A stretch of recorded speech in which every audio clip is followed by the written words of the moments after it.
Hi everybody, it's iGraniterite. Here we are with our next Assassin's Creed playthrough. I thought this was going to go back to the menu, but it didn't. Just went straight to the game. Hey, we're here with Assassin's Creed Syndicate, our next game in the playthrough. So we got our intro cutscene here, so here we go.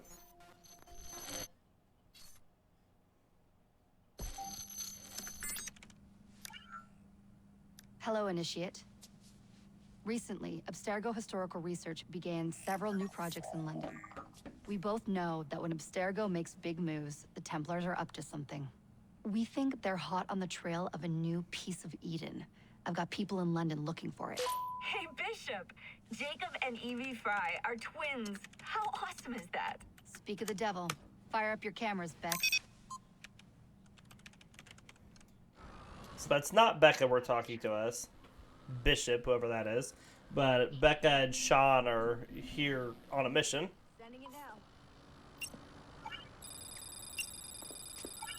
A lot to sift through. I'm gonna get the Initiates on it ASAP. You look weird with a weapon. Let's plant a little bug and see what we can see. Got something. Isabel Ardant has a meeting here in a few hours. Doesn't say with who. Doesn't say with whom, Rebecca.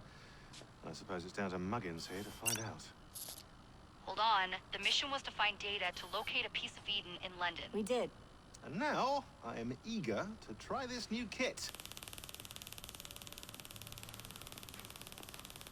I don't like it when those two go off book like this. Well, all we can do is take a deep breath and move forward. You'll be searching for the piece of Eden through the lives of Jacob and Evie Fry, twin assassins who operated in Victorian London. Your first set of genetic memories are downloaded. Good luck. All right. Brother George, it is as I feared. London has fallen. Thrice I have written to you begging your aid. Thrice you've responded with silence. And yet I write again. So desperate my need, so few my options. I need you. London needs you. You would say it is too great of a task, or that it is not yet time to strike. Patience, you would counsel. But whilst you wait, the Templars consolidate their power.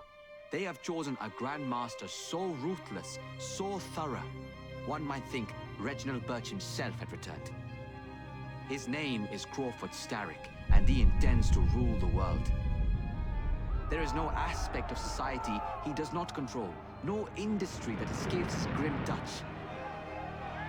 By day, it is corrupt merchants and venal politicians who hold court. Come night, a vicious street gang known as the Blighters strikes terror in the hearts of all. There is no business untainted by his poison, no person unexploited, be it by duplicity or force. Our enemy has designs on the highest office of them all. And so, as you look inward, and dare I say it, afraid, Crawford Starrick's ambition is fixed on the beyond, to kingdoms and continents as yet unconquered, though not for long, for he knows, as I have warned you time and time again, whosoever controls London controls the world. Oh, I see.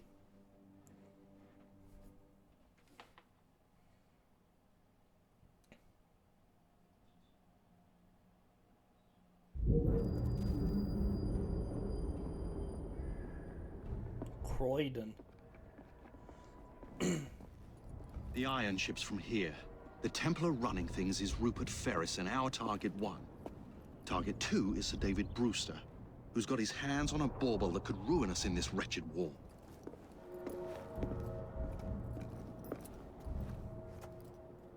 Think you both can handle it? What a question. All right. My mistake. Ladies and gentlemen, the unstoppable Fry twins. See them nightly at Covent Garden.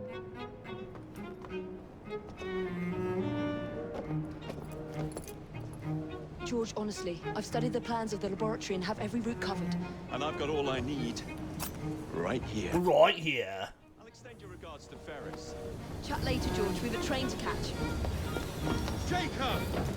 Evie! May the Creed guide you, you vagrants! Poor man. More afraid than ever. The years have not been kind. Evie Fry, where do you get it from? The same place as you, Jacob.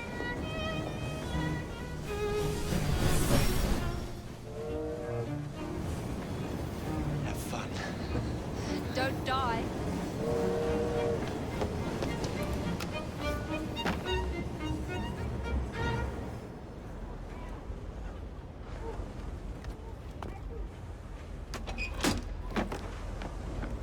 All right.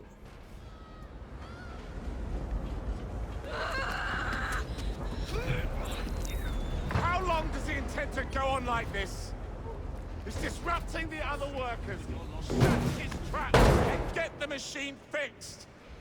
And send me some laudanum for my head. Coming right up.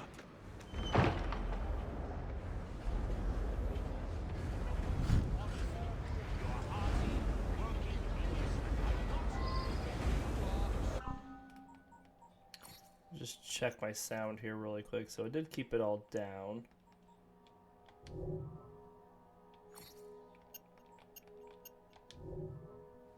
We'll just drop it down one more, I think.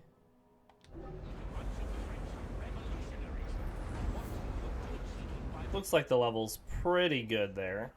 Alright, so what do we have in the database right now? We have some tutorials.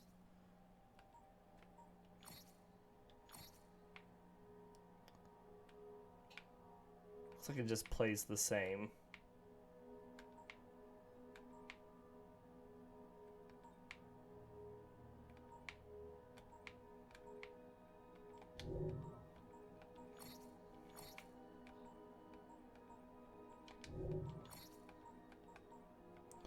A whistle.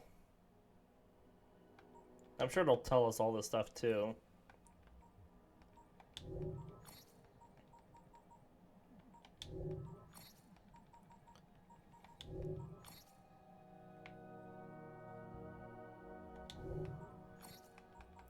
I'm not going to read these tutorial things. We're just going to get them unmarked. Alright, so what do we have in the encyclopedia? People, allies, Evie Fry, date of birth, the 9th of November, 1847. Evie Fry was born 4 minutes before her brother Jacob, and she never let him forget it. She was fierce from the moment she gasped and kicked her way into life, shattering the peaceful science of a gracious country home. Jacob and Evie's mother, Cecily, died in childbirth. She was the only daughter of an English steelworks manager based in the Rhondda Valley in South Wales. Her mother was of Welsh stock. Their father, Ethan, accepted his mother-in-law's offer to raise the children until the age of 6. And then he took charge of their upbringing at his home in Crawley. Her father raised Evie and her brother to join the Assassin Order. It was a dangerous time for the assassins in England as the Templars tried to extend their stranglehold on London to the surrounding countryside. Evie was studious and technical. She gravitated more towards the theoretical and organizational parts of the organization. She specialized in research with a side interest in Pieces of Eden. Ethan instilled in his children a strong sense of social duty, the idea that assassins should help people be free rather than solely act as agents to take down oppressive forces. While Jacob rebelled against his father's schooling, Evie relished his lessons. His teachings became a cornerstone of Evie's personal creed. Her first assassination was a mill owner who was abusing and refusing to pay his staff. The incoming owner, a member of the Brotherhood, improved conditions greatly. Evie is valued among the assassins for her thoughtful planning, her ability to solve problems, and her ability to see the human side of any equation. Jacob Fry, date of birth, 9th of November, 1847. Jacob was born the younger Fry twin to a schoolmaster and his young wife, both assassins. His mother, Cecily, died giving birth. After being cared for by their grandmother until the age of 6, Jacob and Evie were taken into the family home at Crawley. A forward thinker, Ethan Fry raised his children steeped in assassin heritage, every night educating them in the ways of assassin in the world. Evie soaked up his knowledge. Jacob paid far less attention to his father's lessons and gradually came to resent them. Evie was always a good student, but Jacob was the athlete. He heard and obeyed the tenets of the creed and instructions of the Assassin's Brotherhood, but inside he was pure chaos, waiting for a chance to unleash his potential. While Evie dutifully practiced with her father, Jacob took the wild explorations late at night of the dark factories and gambling dens of Crawley and beyond. With his father's death, Jacob was finally free of his obligations as a small-town watchman. Notorious as the second-best assassin in the London suburbs, after Evie, of course, he was ready to face his destiny in the big city. Enemies. Rupert Ferris. This is the guy we're after right now. Date of birth, 15th of August, 1830. Born to aging parents whose attempt to revitalize their failing marriage with another child ended in divorce shortly thereafter, Rupert Ferris made no significant impact on the history books in any way for nearly half a century. But then, neither have you, so shut up. Ferris only surfaces as the newly minted owner of a middling iron factory called the Bow Rail Works, which he promptly redubbed Ferris Iron Works. Police records indicate that several employees of the factory died of exhaustion, although it may have been consumption, both because the handwriting is tough to make out or because mostly everybody died of consumption, or dysentery. Consumption was more fashionable. Regardless, employees died due to maltreatment. As the decade continued, the average age of Ferris employees got younger, a reliable remedy for both exhaustion and consumption. Starrick purchased the ironworks in 1862 and folding it into his vast empire, and Ferris became a wealthy man. What did he do with his tuppence, you might ask? Ferris is on the books as both a wealthy charitable society in nearby Croydon, and the local brothel apparently is his other favorite cause. Which one he merely paid lip service to, we can guess, but may never know for certain. By the way, lip service was actually available. Other people. George Westhouse. Date of birth, 30th of April, 1820. George Westhouse grew up working in an old mill by the river in Crawley, and the monotonous labor wore him down like the grain he crushed under the millstone. That's right, I can be poetic.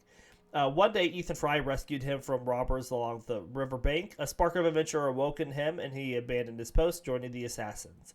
He ran missions with Ethan Fry and Cecily, taking his orders from the two of them, and slowly learned to fight. He was paired with the precocious Fry twins on memories. Once Ethan died, he became the senior planner, high-ranking, at least in spirit, and assigned to orchestrate their memories. All I can say is good luck. Okay. So we got all of them. Present day. Bishop. Date of birth unknown. Here's the thing, and it's a thing that quite annoys me. I don't know anything about Bishop. A few years back, Rebecca and I stumbled upon a hacker collectively called themselves the Initiates. They built an impressive little network and have been spying on assassins and Templars alike for years.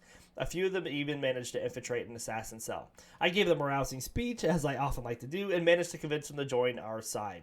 Just like that, a new assassin network was born. I was kind of under the impression that Rebecca and I would be responsible for them. Is Finder Keepers one of the tenets of their creed? Maybe it should be Rebecca.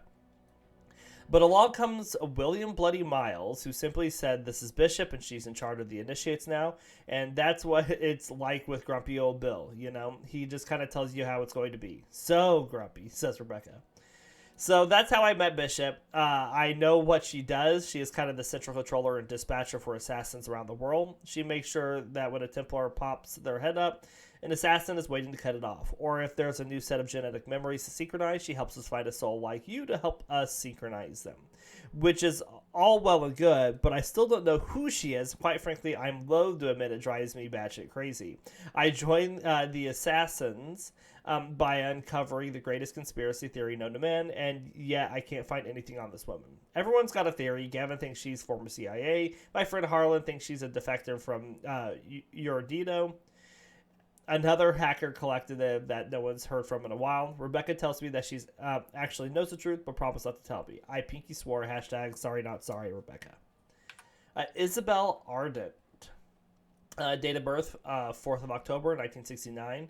Isabel Arden, maiden name Chu, was born in Hong Kong and moved to the United Kingdom to attend the University of Cambridge, where she studied computer science.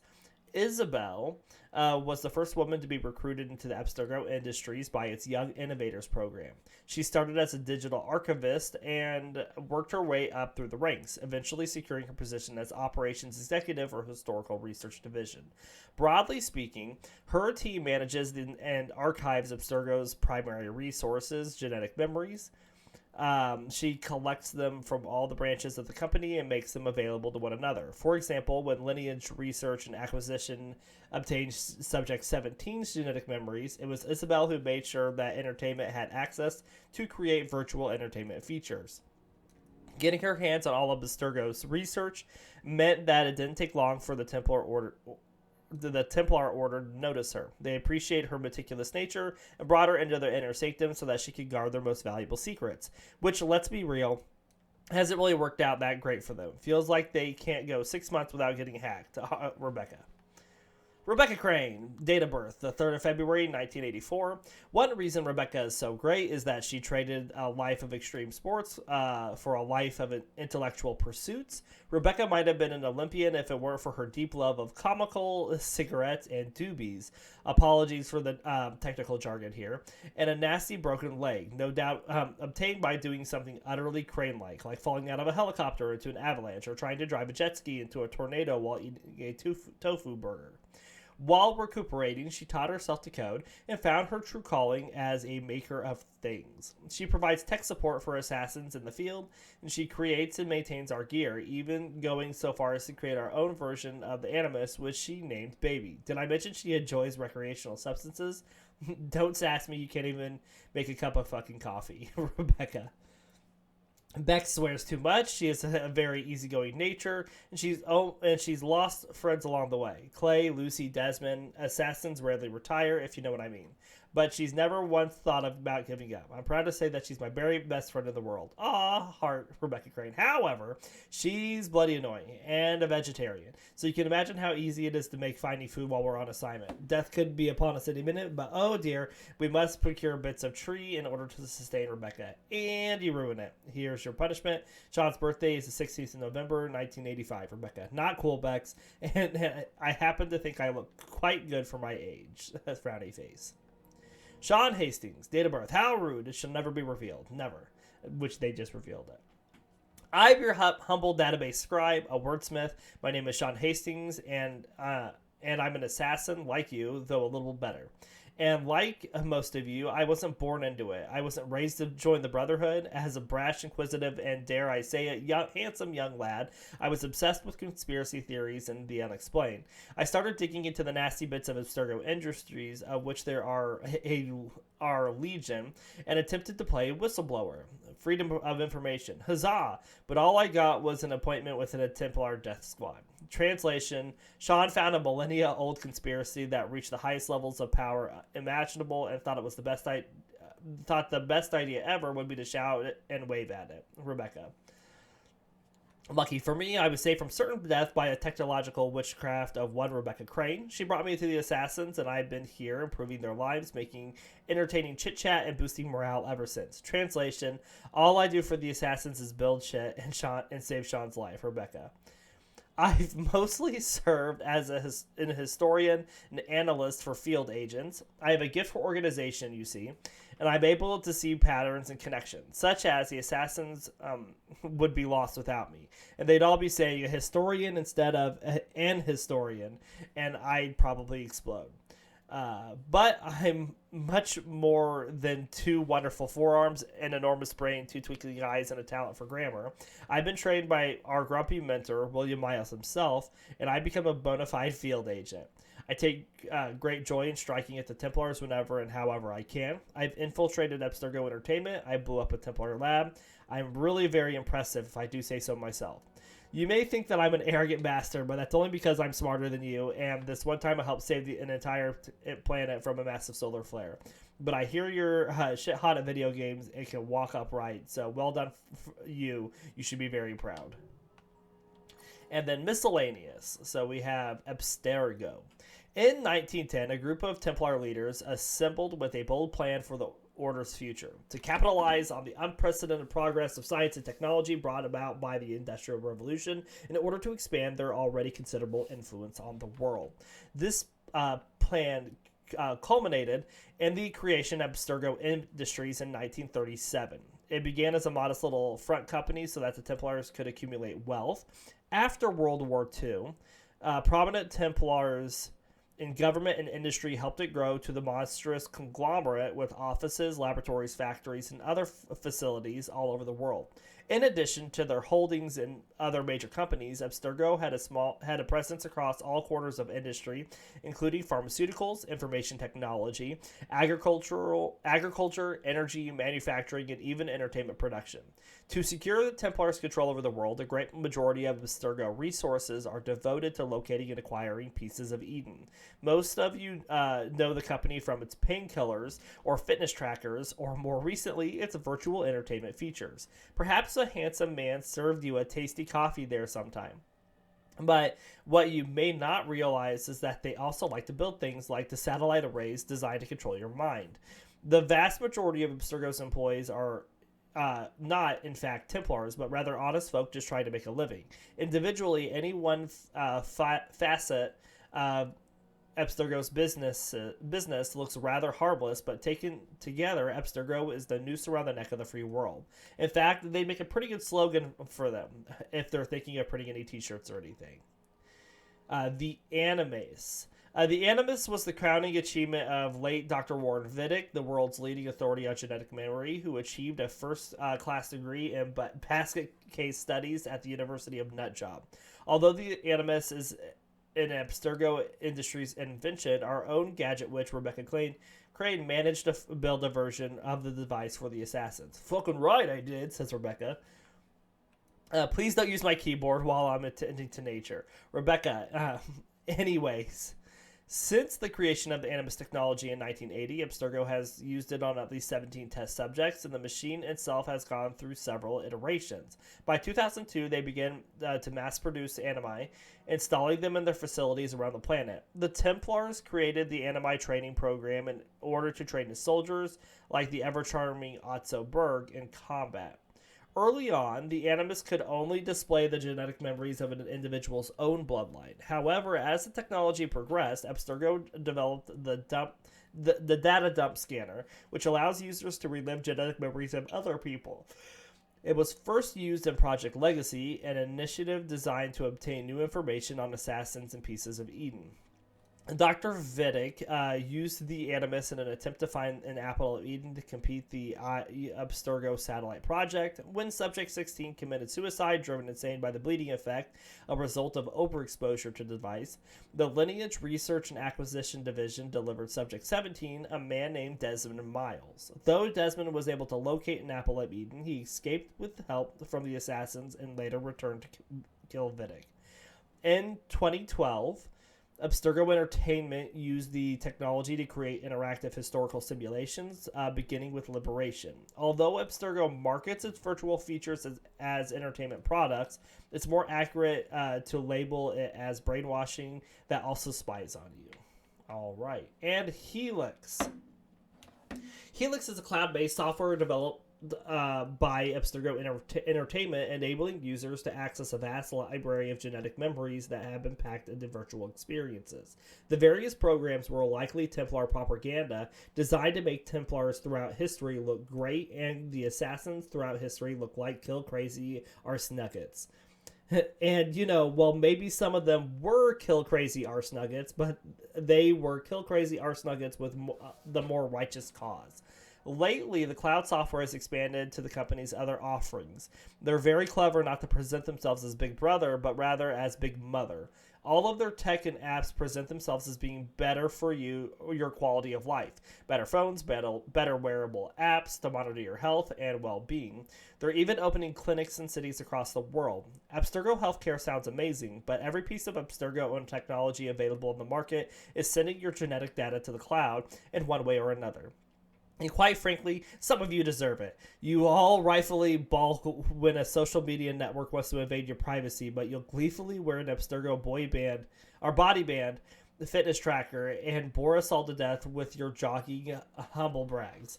Well, you are literally helping the enemy by jogging. So for the love that's all holy, stop fucking jogging.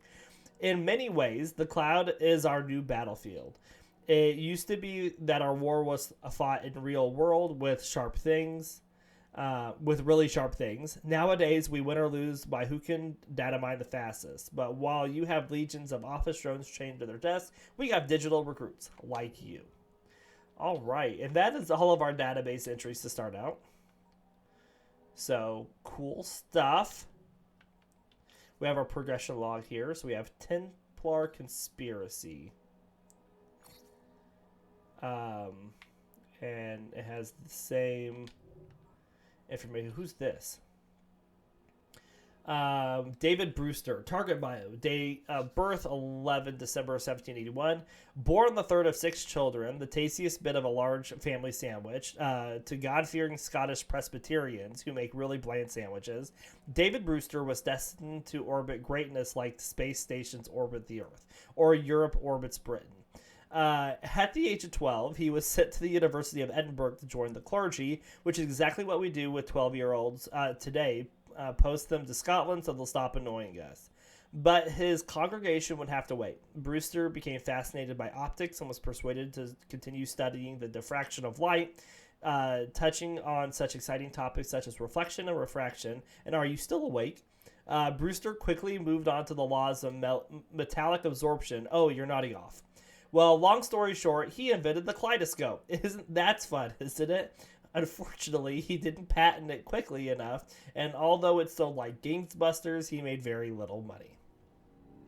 After he partnered with like-minded clergymen to start this scientific magazine, the Edinburgh Journal of Science, and was knighted by the Queen, he came out as a very vocal opponent of evolutionary theory, which just goes to show you that a clergyman who invented the kaleidoscope can't always get it right. Like an old man still paying for dial-up internet access even though he's connected to a cable modem, Sir David seems to have been built for a different era, that of Galileo. Although maybe not even. After all, he did invent a telescope that looks precisely nowhere. Okay.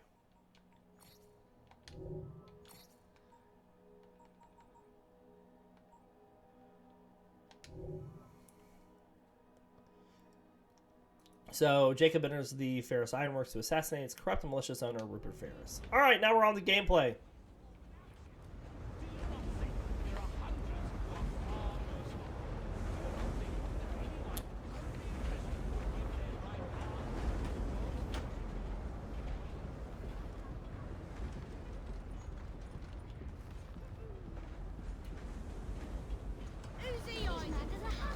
Sneaking past kids here.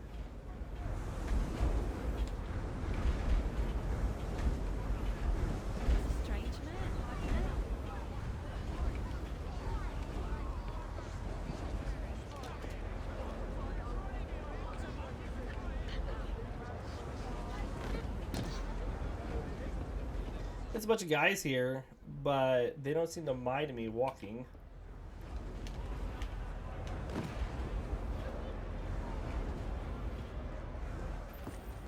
Locked. What do you think you're doing? Oh, now we're gonna fight? No one goes in or out, unless there's a problem. I hold the machines. That door opens, and I have my route to Ferris. Alright, so we need to sabotage machines. It wants us to go back.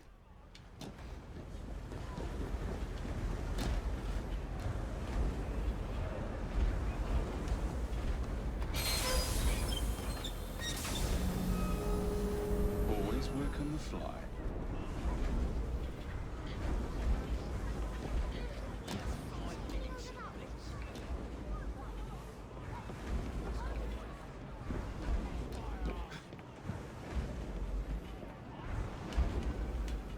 Okay.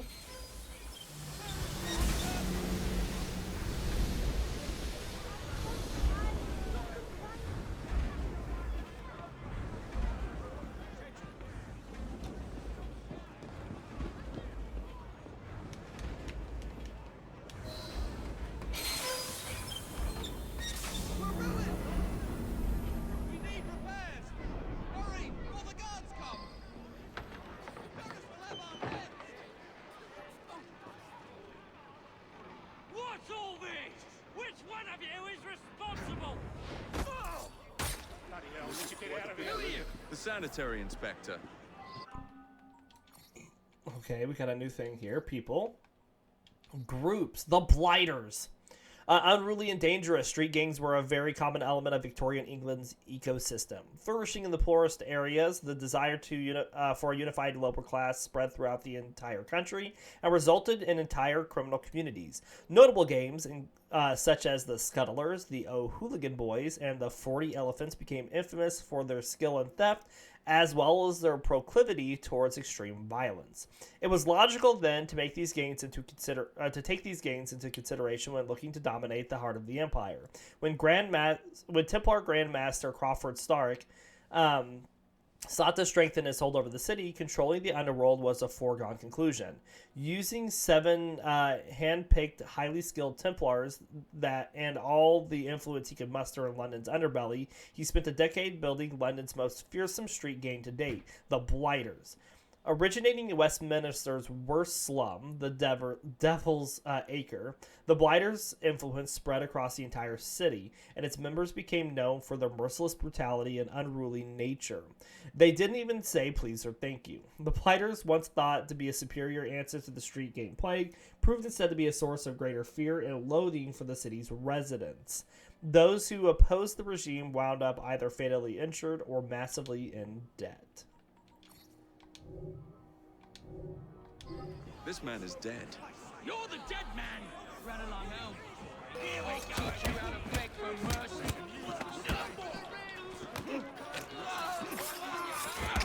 Nice.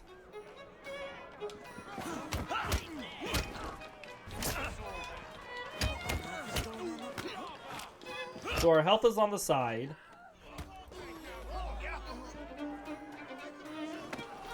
Alright, we break defense like that.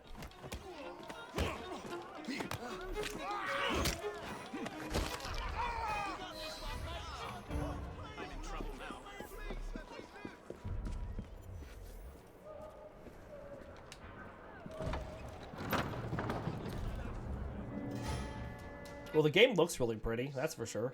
I'm coming. And this is blind for me, by the way. I've not played this game ever.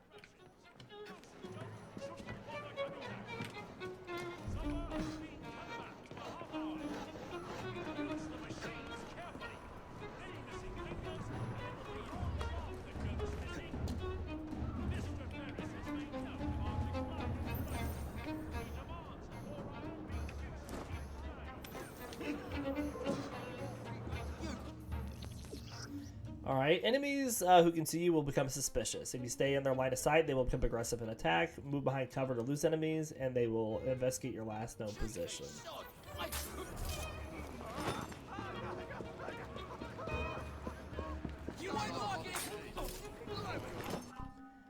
Okay, do I have any...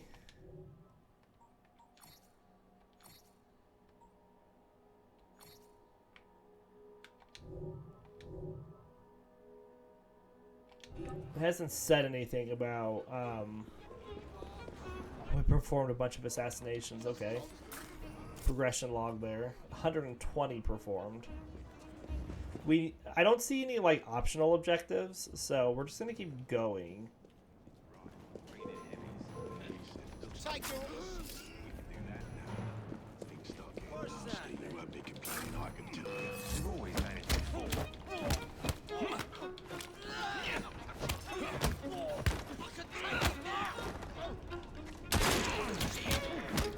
That hurt.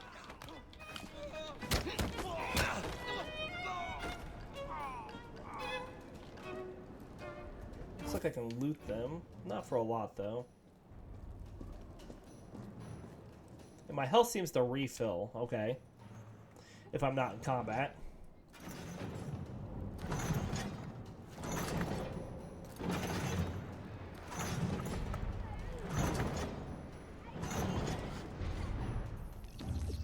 Alright, so sneaking makes you harder to detect and allows you to move faster. Stealth ring shows enemies above and below you. Okay, so it kind of indicates what the things. From behind cover, hold left trigger to aim and throw knives. Okay. Airships.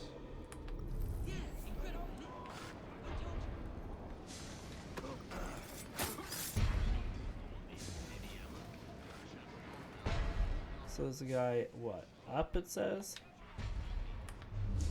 I do like some good discussion. I thought it showed that there was a guy up.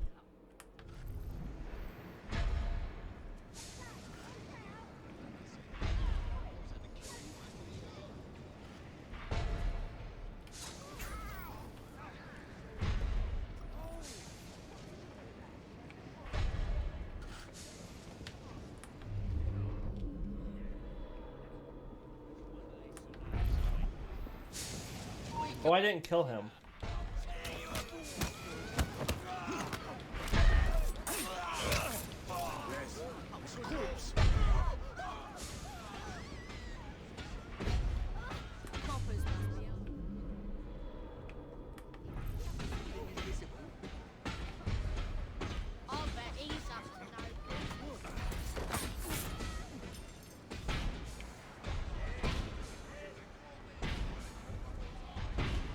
He's playing silly buggers, if you ask me. He's gonna look over and see me.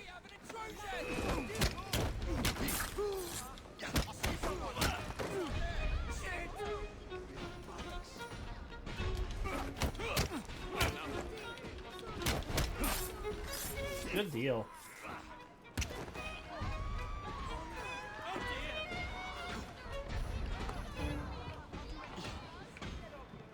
There's a dead body here.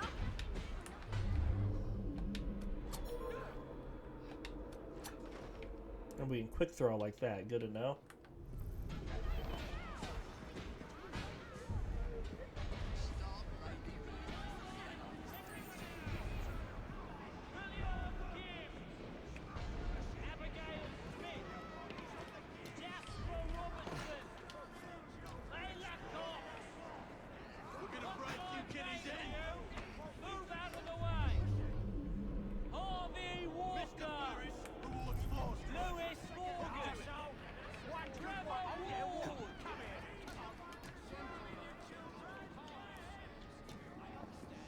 What's happening here?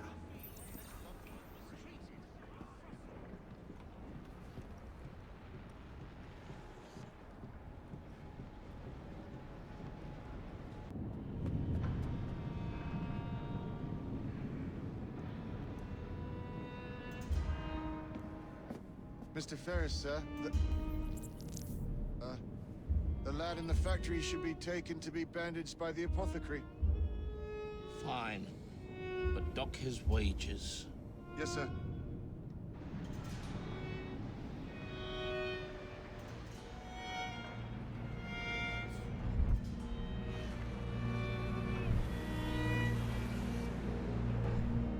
Shall we arrive at a final price, Mr. Ferris?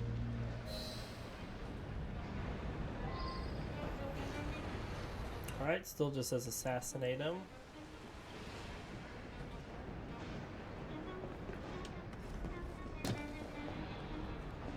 I wanted you to get up there.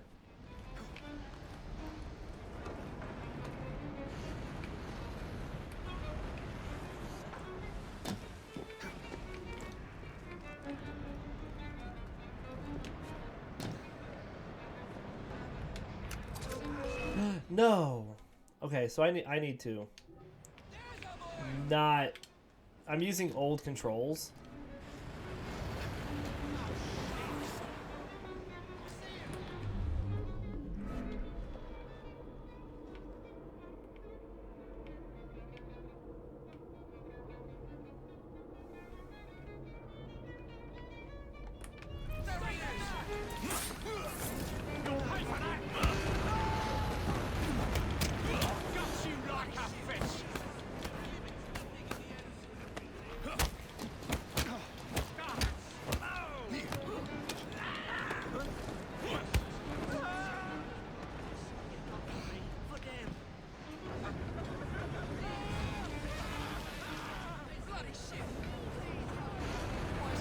Is there any way through here?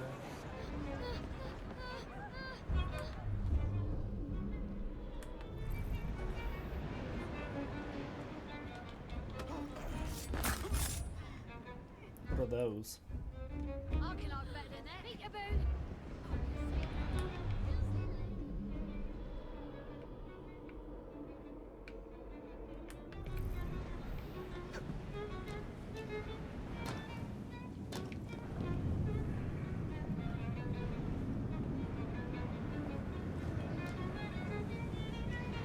Entry points, okay.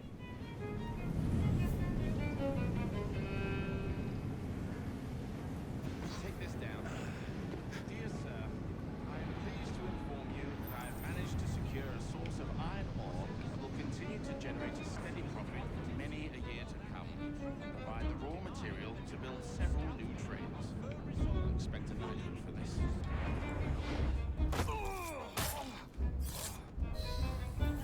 Look at that, easy peasy.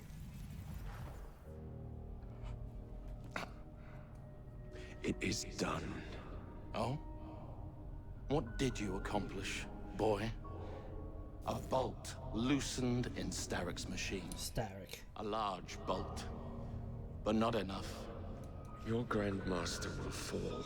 You assassins can circle London to your heart's content. The mechanism we have built has been going strong for 100 years, and will run 1,000 more. It is the very city itself. We will take London from your hands. From Croydon? You lurk in the shadows like a coward. I doubt it.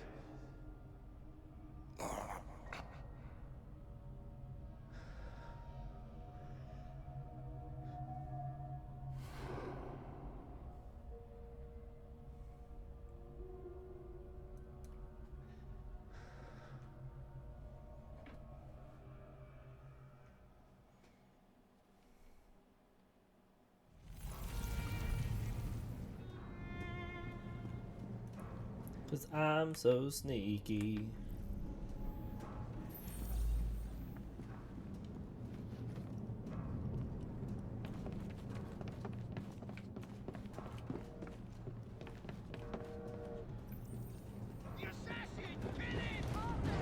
Impeccable timing.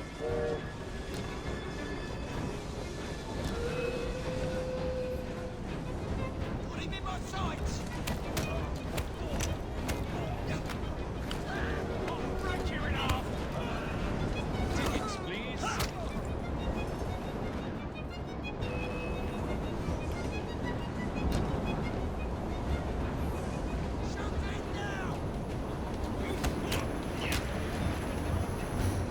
Nice.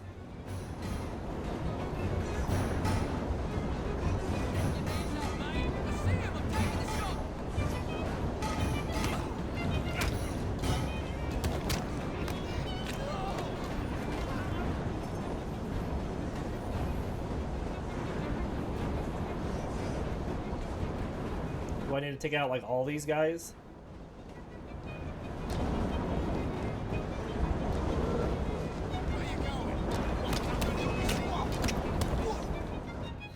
Ah, no, it's just a time thing, okay. Some more guys coming up with courage. Boys!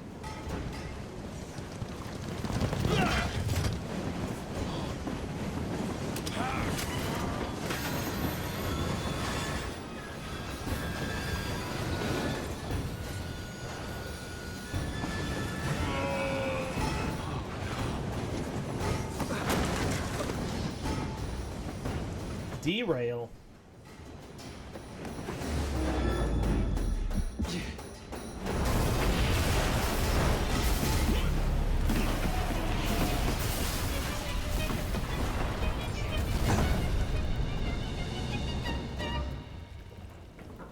Oh, we seem to have made an unscheduled stop.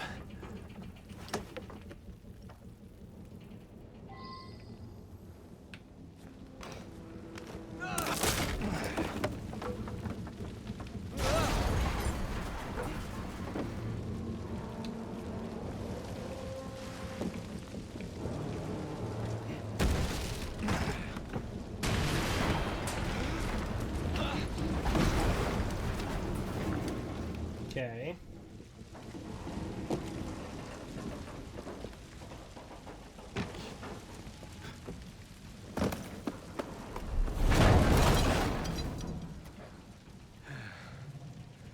Maybe next time I'll walk.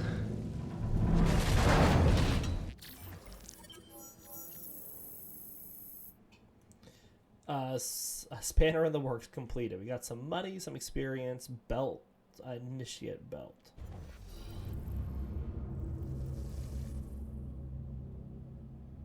Now we're swapping over to Evie.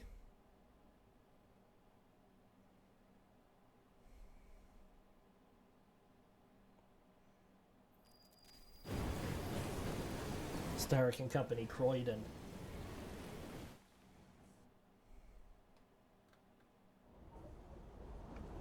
Yard.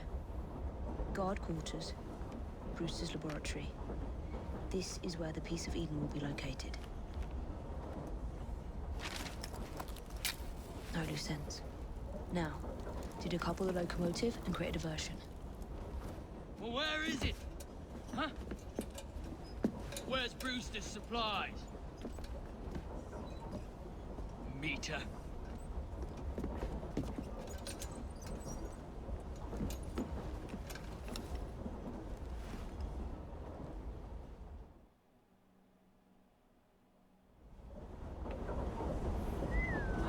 Who's that? Time to deploy the diversion.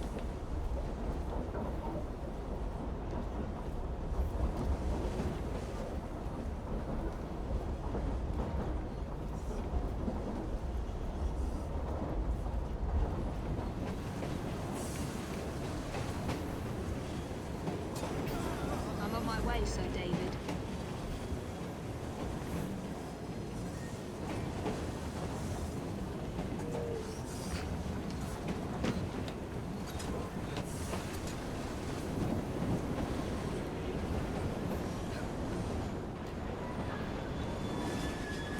Sir David was working with Miss Fawn. He's an inventor. Hello, boys. I know what to do with information.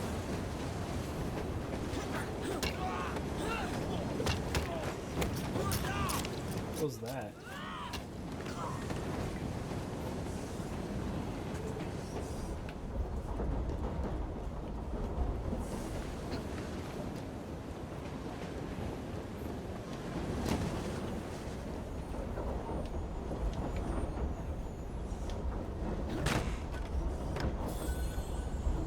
Okay. Little chest there.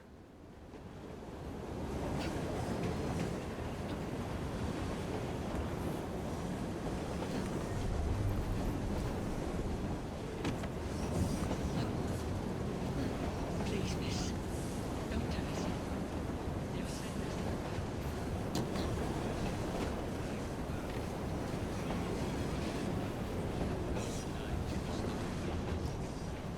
She's turned up like a...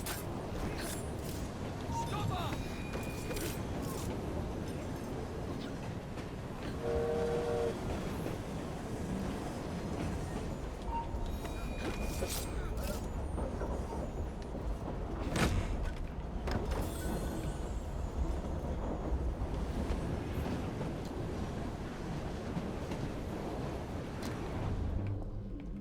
Don't see anybody. Smells like Jacob's cooking.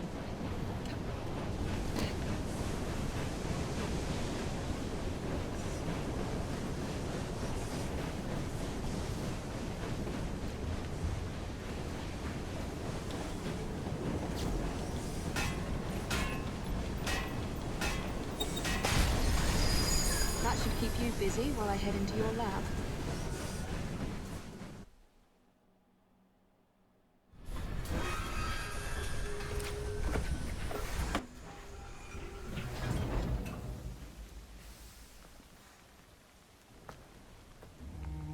Follow me down the tracks. You stay here and keep a lookout. All right. I'll shout if I get any bother. First for a bird's eye view. So we got in the database here. We got groups. The Assassin Brotherhood. The Assassin Brotherhood is a secret organization whose ideology is centered on a belief that only free will can ensure the betterment of humanity. And we have existed throughout recorded human history, locked in a battle with the Templar Order, who believe, well, pretty much the opposite of what we do. Is why we fight. Here's a question for you. If both sides existed before his historical Assassin and Order of the Knights Templar, what were they called? Rebecca Crane. Excellent question. Shush your lips. There have been brotherhoods recorded throughout time. The Roman Empire, the Middle Ages, the Italian Wars, the American Revolution, the French Revolution, the Haitian Revolution. We're big on revolutions. But one we're focused on today is the Industrial Revolution in London, where it looks like the Templars have a pretty firm grip on the city, and the country, and the British Empire. It wasn't always that way. There used to be assassins in London. In the 18th century, the London Brotherhood was basically led by two people, the man known as Miko, and Edward Kenway. They met shortly after the latter returned to London from the West Indies, and for a time it seemed like the English assassins would be stronger than ever. Miko, a bit of a free spirit, he roamed all over Europe searching for pieces of Eden, making connections and lending aid to various regional brotherhoods. I'm not sure if he was ever officially designated as a mentor, and in any case, he and Edward weren't much for that type of ceremony. What Edward brought to the table was stability. He used his charm to make connections in the city, in both high society and criminal underworld. Sounds familiar, says Rebecca. Edward was murdered in his own home, betrayed by one of his Templar associates, who was actually a Templar. Miko kept about his business as best he could, but was also killed by a Templar, Edward's son, Hatham. With those two out of the picture, the Templars had a clear path to control London. And in the here and now, the Brotherhood's seen better days. The Templars won a major victory in 2000 and nearly wiped us all out, but we've been rebuilding, slowly but surely. We are establishing new brotherhoods in cities all over the world, and we have a new network to stay in touch with each other. And we have people like our digital data miners. You might not have knives strapped all over you, but you're making a difference, and I'm grateful. I'd be grateful if we could come up with a new term that isn't brotherhood. Tens of thousands of years fighting for progressive and free thought, and we're still stuck with that. Rebecca. So the Templar Order. History tells us that the Templars were a medieval military order, first known as the Poor Fellow Soldiers of Christ, and of the Temple of Solomon. History goes on to say that it existed for roughly 2 centuries in the Middle Ages and were closely tied to the Crusades in the Holy Land before being disbanded after their leaders were burned at the stake in France. That history is a lie, written by the Templars. Like the Assassins, the Templars have existed in some form or another since the dawn of recorded history. Their ideology is centered around a perfect world, and their interpretation of that perfection often, if not always, involves absolute control of the freedom of individuals. The Assassins respectfully disagree. The Templars' orders control over the city of London, and by extension, much of the British Empire, was like a sneak preview of control they exert over the world today. In the 18th century, a Grand Master named Reginald Birch managed to sneak into the life of one of the most influential assassins of the day, Edward Kenway. Birch was appointed as one of Kenway's property managers, but soon became a friend of the family, even going so far as to court Edward's daughter Jenny. Court is a polite word. I'm sorry we don't use as much today. In reality, all Birch wanted to acquire was Kenway's research into the first civilization. However, Jennifer discovered the truth and informed her father, which forced Birch to send mercenaries to Kenway's mansion. Edward was killed, and Jennifer sold to Turkish slavers, obviously. To add insult to injury, Birch became the legal guardian of Edward's son, Hatham Kenway, and raised him as a Templar. With Edward out of the way, London was left without a significant assassin presence, and Birch wasted no time solidifying his order's grip on the city. But that wasn't enough. He wanted access to precursor cities and sent Hatham to the colonies in order to try and secure one. Birch's treachery was eventually discovered by Hatham and his sister, who murdered him. But by then, the Templars' control over London was absolute. Industry, politics, they had their claws dug into every layer of society. The Templars in London went virtually unchallenged for over a century. These days, the Templars are still pulling the strings. In the past, they were popes or royalty or politicians. Today, they operate behind the most insidious force of all, a corporation. The public face of the Templar Order is a multinational conglomerate known as Abstergo.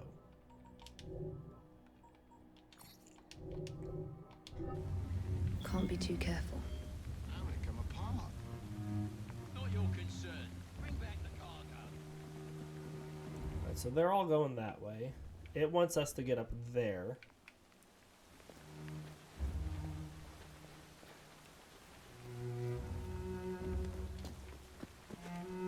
So we're going to sneak around to the edge over here. Those guys are workers. They are not dangerous. That guy is dangerous.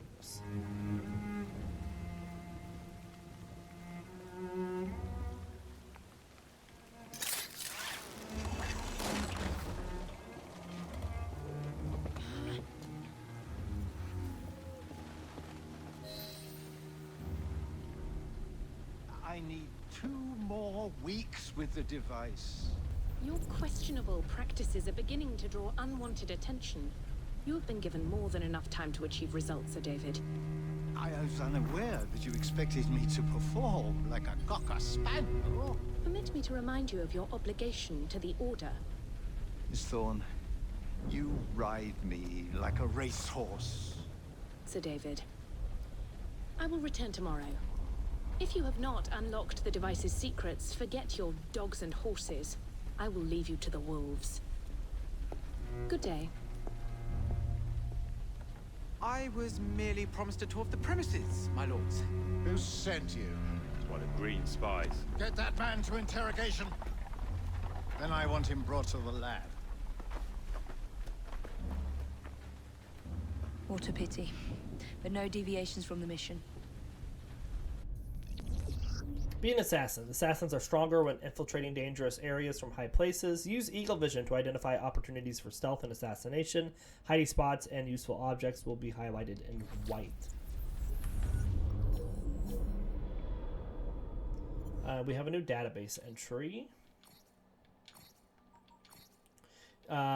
which is one we've already read about in Mr. David Brewster. Then we have Lucy Thorne here. Target bio. Date of birth, 8th of August, 1837. Lucy Thorne was born middle class in London. Her father was a successful but stuffy tea merchant. Her mother was well educated and the daughter of a minor noble house. She liked the good things in life, and she grew up among relative luxury. However, increasing her family debt would become a problem in her adulthood. Lucy was clever and quick as a child. Her mother educated her in all of the qualities that should be ensured her a successful marriage, but Lucy decided instead to immerse herself in books. She branched out into the study of obscure religious knowledge, into magic and occult philosophy. All really useful stuff in a marriage. In Lucy's teens, her father struggled to run his business and pay for his family's needs. Lucy's home life went downhill quickly as less money came in and more went to pay debts. She was encouraged to find a husband who could provide for her. Instead, she took on work as a shop girl in her father's business, gradually taking on more of the management. In her spare time, she grew more and more taken with occult philosophy and supposed magical objects such as the Shroud of Turin. She collected rare manuscripts, overspending on auctions of rare papers. When she outbid Crawford Sterrick at an auction, he tracked her down and attempted to buy the papers. Lucy wouldn't sell, but her enthusiasm for the topic appealed to Sterrick, and he quickly introduced her to the Templar Order, where she became his second in command. So her parents needn't have worried. It all worked out wonderfully. Challenges. So we have a challenge here. Kill enemies with hanging barrels.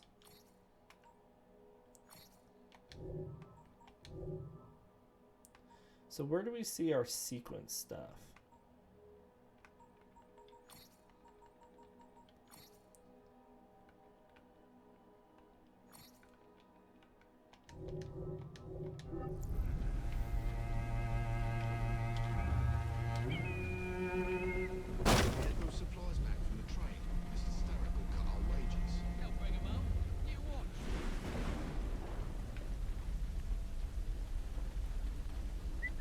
Who's that messing around?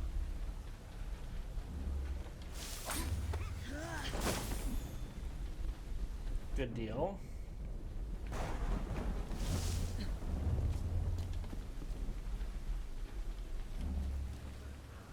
No, don't do that.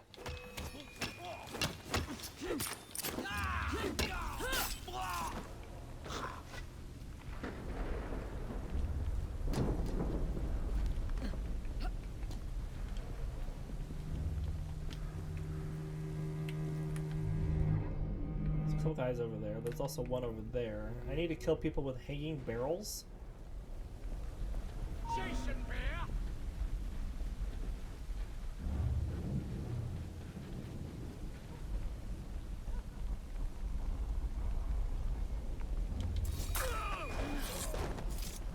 Okay.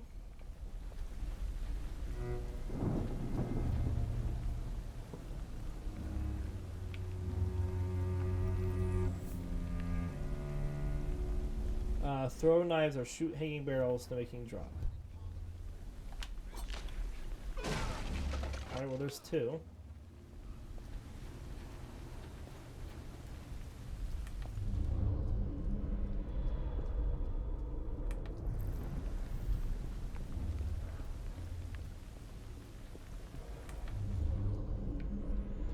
Nearly there.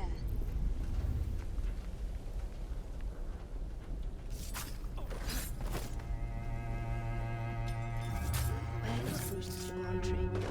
All reconnaissance pointed straight here.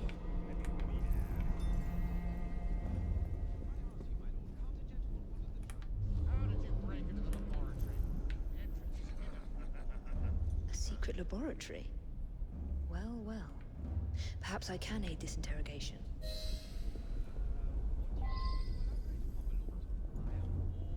There are more guys outside I need to kill with barrels.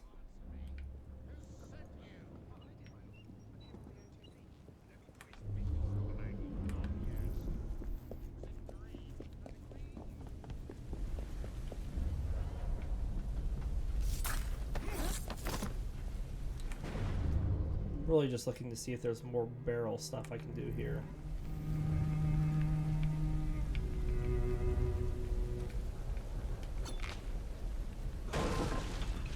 Okay, well that got two more.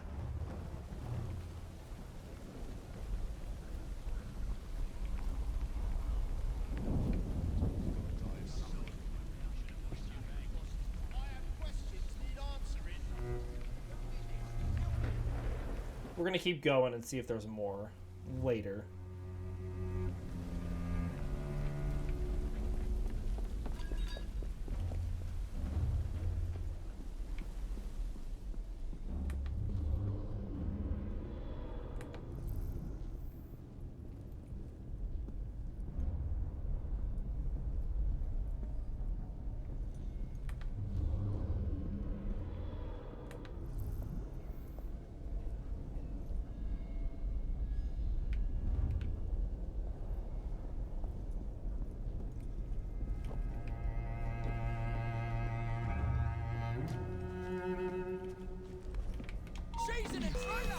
Well, that's not what I wanted to do.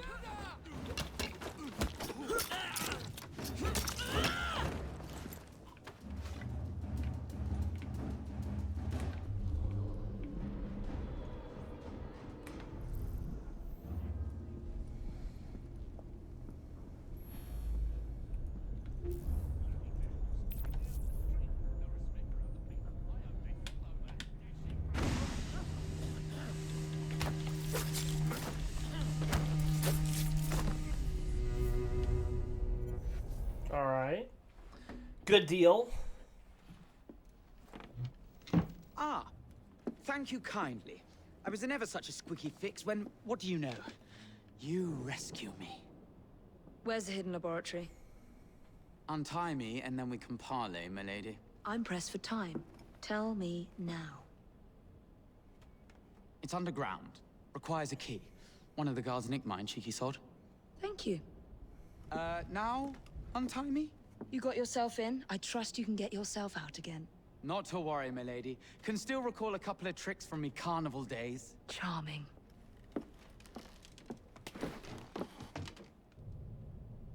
He's gone. Who's this guy?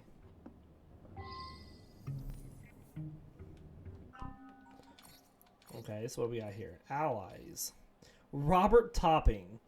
Date of birth is 7th of July, 1847. Robert Ignatius Topping was born in London on a sunny day in July of 1847, which might account for his chipper outlook on life. The fifth child of 8, Topping had often had to fight to be heard. With little attention to give to their middle child, the Toppings often left Robert to his own devices to make his own fun. And though he was generally a content and charismatic child, Robert frequently found himself bored and alone and regularly daydreamed that someday he might lead a more exciting existence. One day, though, he could never have predicted it, that longing became a reality. On a family outing to the market, little Robert wandered away from his siblings and was quickly lost in a maze of back alleys. Tired, confused, and unable to find his way back, he eventually fell asleep in an empty crate. Upon awakening, he discovered that his crate-cum-cradle had relocated to the mobile stores of a traveling circus. An unlikely story, perhaps, but one Robert today insists is perfectly true. The young stowaway, or runaway, found a nomadic lifestyle of the circus performers thrilling and elected to remain with them for several years, escaping the family home to amass all the knowledge of the acrobats, harlequins, and ringmasters had to offer. When eventually the crew disbanded, Robert returned to the city full-time, though the Toppings found the stories and his supposed hijinks thoroughly unbelievable.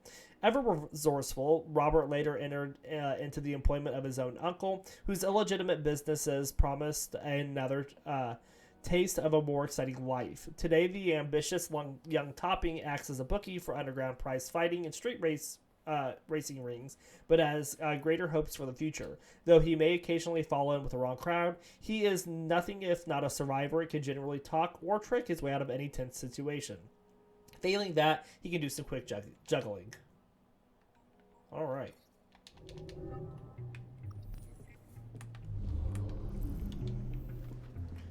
So now they want us to go this way to locate a key. Can we go this way?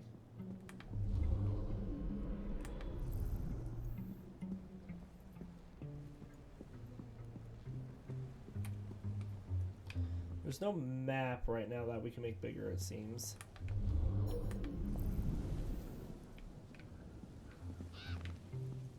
Well, there's 2 of them.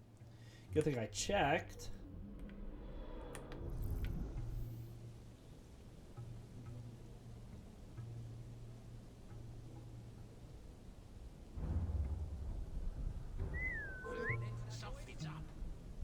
Well, I didn't mean to get the other guy. I just wanted to get the one.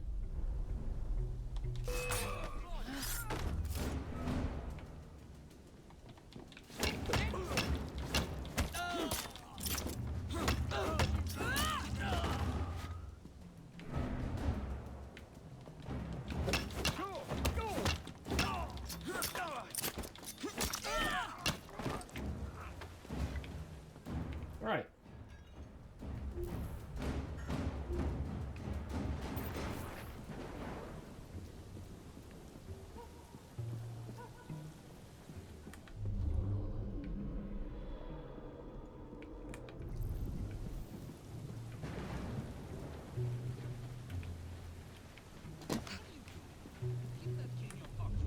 Will have your guts regardless. Let's have a butcher's downstairs then. I want to see that artifact. Not if you value your life. Hey! Someone get up!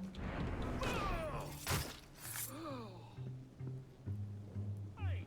Leave them rats alone. They've as much right to be here as you. Mind your own toes. I'll feed him to me cat. Got it.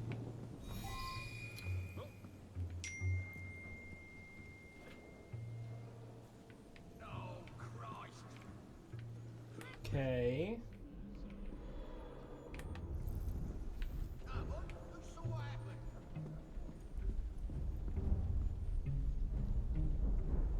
She's gone and vanished.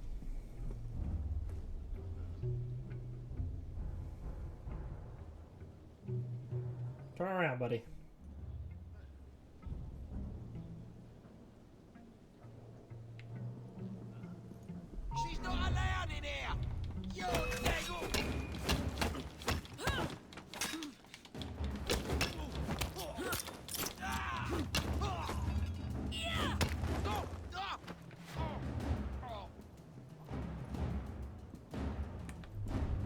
Some guys down, it shows.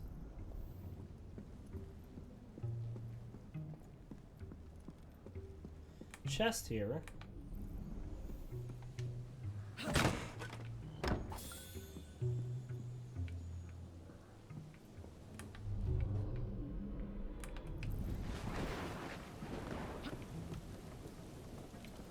So I got more. I do have more barrels here. There is a guy that was underneath of them.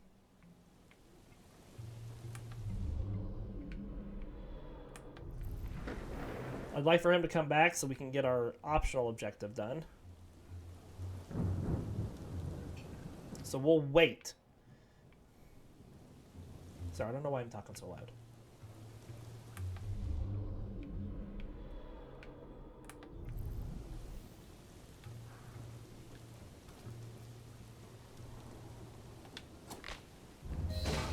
All right. There we go.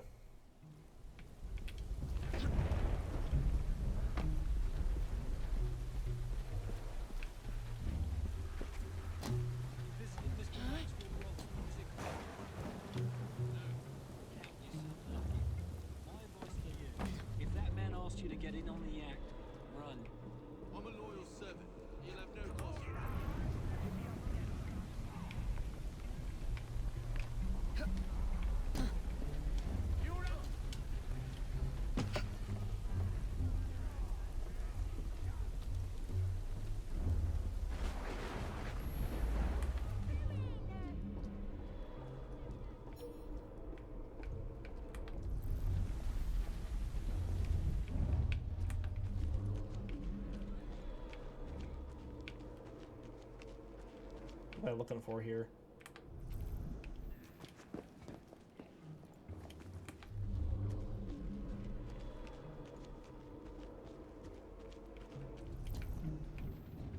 What's Sir David up to in there? Don't know and don't care to ask. Because at night, the grates glow with an unearthly light, as if the dead are climbing up out of hell itself.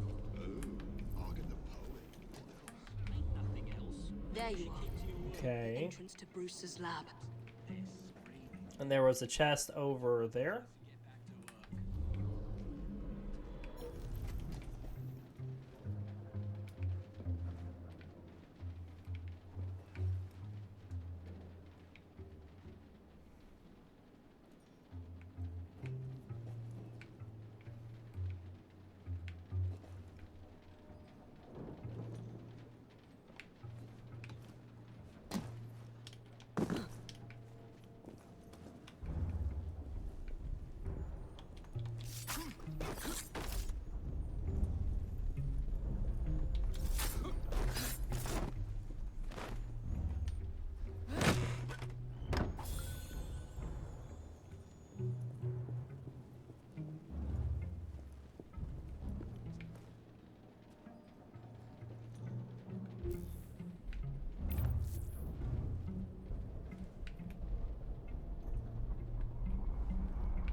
Sneaky.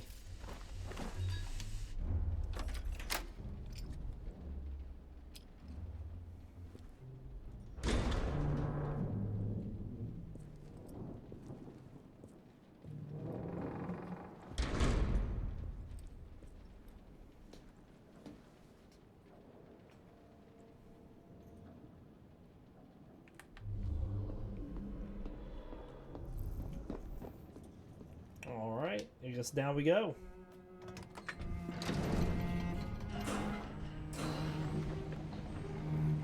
Back on track. We've earned 2 skill points. Whoa.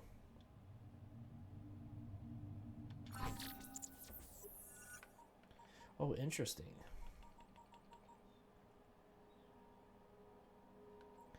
So these are all ones that we own.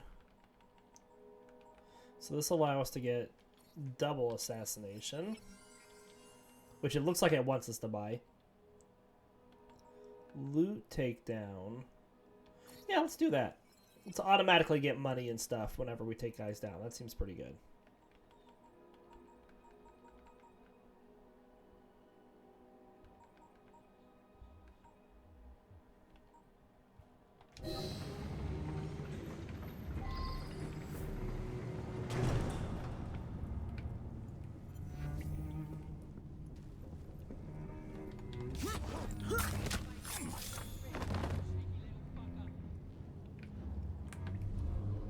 Can't it wait till the morning? No, it can't. The bloke's in it.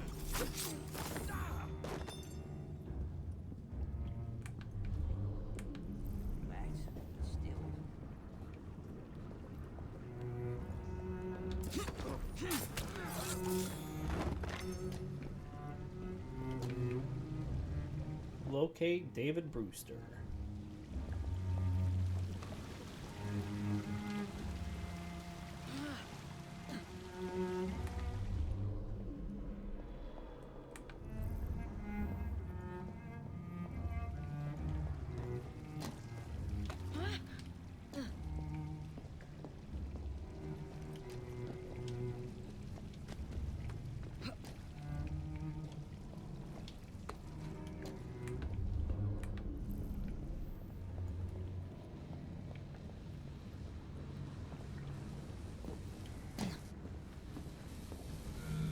Wow, what's that?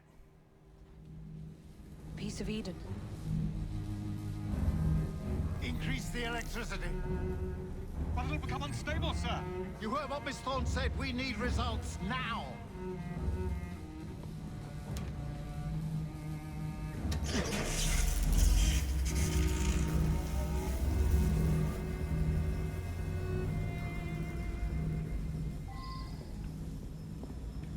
Air assassinate him. Okay. Cheek of that woman. I say I ought to seize the bastard artifact.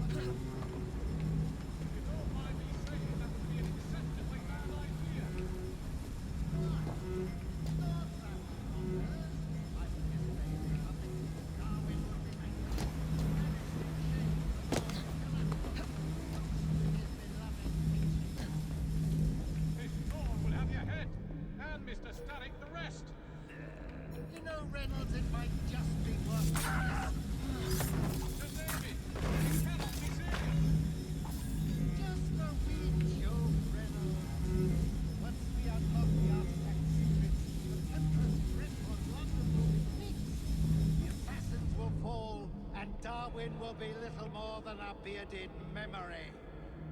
That Miss Thorne, she's something. Get her out of here!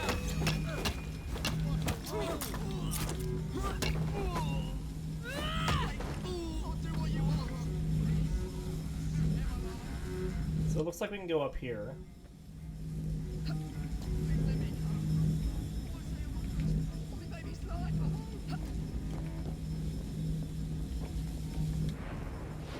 That's an air assassination. All right. It is time to lay down your head, Sir David Brewster. But I have so much more to discover. Do not be afraid. I'm not. God will protect me. I will continue your experiment. You will not stop, Starrick. Miss Thorne has already found another piece of Eden, more powerful than the last. I will take that one too. We fight to gain what we cannot take with us. It's in our nature.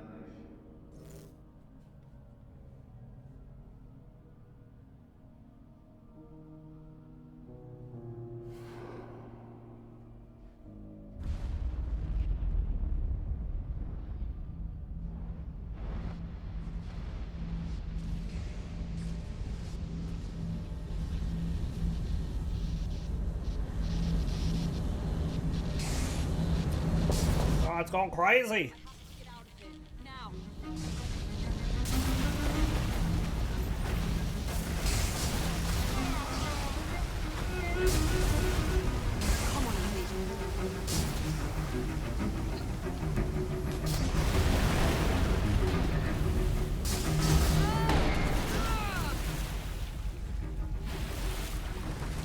Keep going.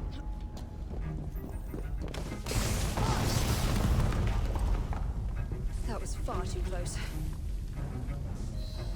I must find a way out.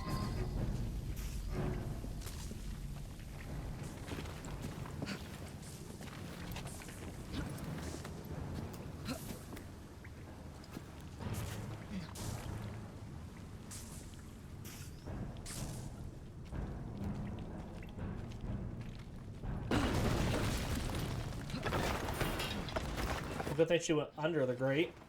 Nearly through.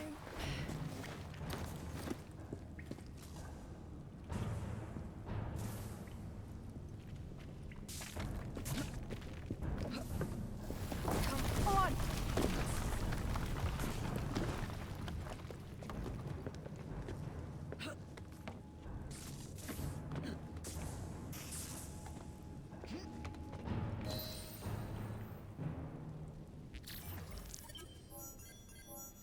All right. And we got the challenges done, and we got Cape's Thrifty Cloak.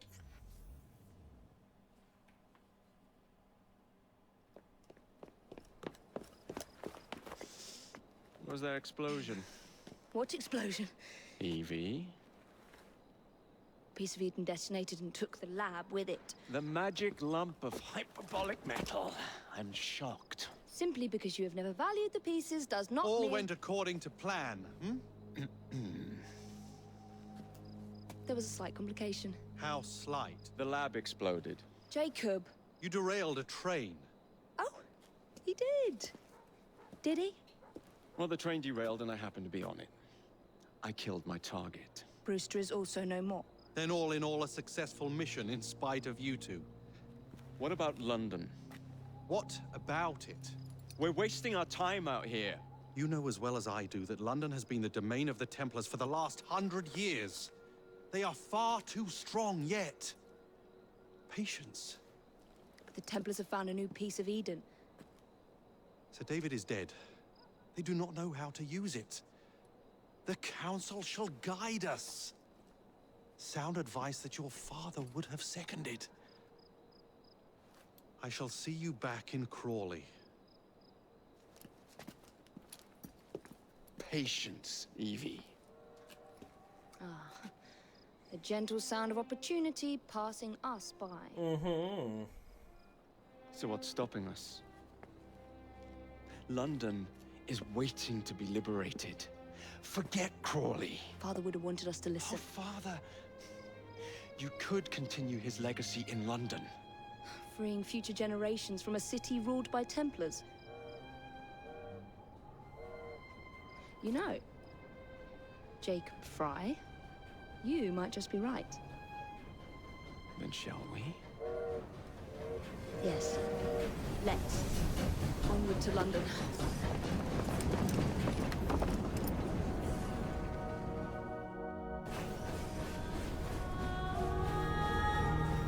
Oh, and hey, what do we know? We made it past the intro.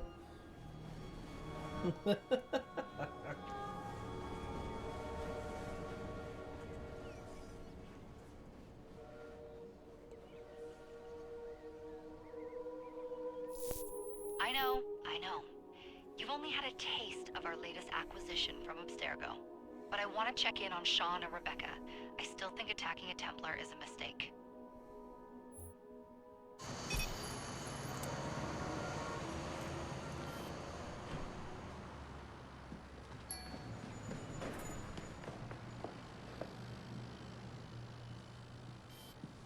Call Dr. Grammatica. Come on. Isabel, what a lovely surprise. Our mutual friends will be here shortly to search for the artifact. Once it's located, I'll let you know. Super. Always a pleasure. Prick. It's people like you that give historians a bad name. I'm afraid I don't have time for you today, Mr. Hastings. Thank you for making my job easy. Oh, it's also Berg. It does look grim. Master Berg, Agent Acosta. Deal with them, please. Move it! Hunt them down! All they had to do was wait for you to search the data. Their little stunt has put the whole operation at risk. You need to synchronize Jacob and Evie's memories. Find something that puts us ahead of the enemy. Time is of the essence, and lives are now clearly on the line. Good luck. All right.